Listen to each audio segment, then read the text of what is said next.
I started here in September of 1963.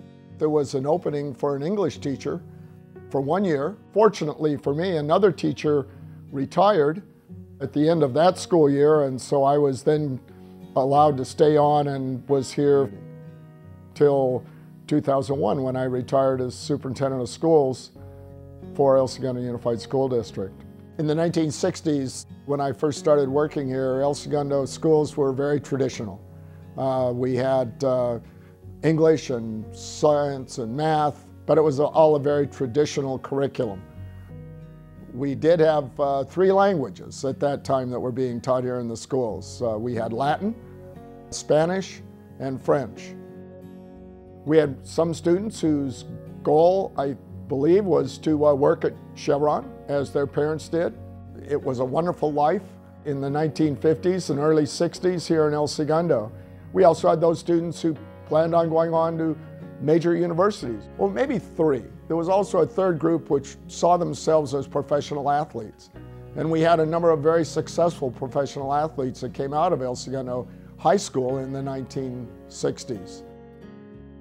Where I think El Segundo has become much more of a white-collar community, if you wish. We still have students that would go to work at Chevron, but even if you go to work at Chevron, you pretty much need to have a degree in something, or at least training.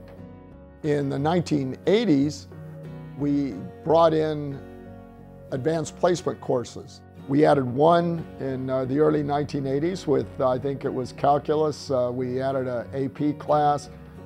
Then we started adding English classes, and today we have numerous advanced placement courses.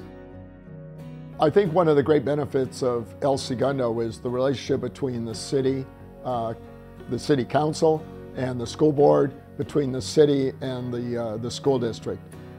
But that has been from the beginning. Recreation Park, the baseball field was, for as long as I've been here, where all the baseball games were played. The auditorium at El Segundo High School has always been open to community events. The new pool that's going to be going on the Weisburn campus will be a joint use one with the city overseeing it for the Weisburn students as well as for the El Segundo High School students. To me, one of the exciting parts is when I see students that I had here at El Segundo High School come back to El Segundo to raise their families. And I think that really shows what a wonderful community we have. We can walk the streets, we can enjoy the town, and be a part of really a wonderful community.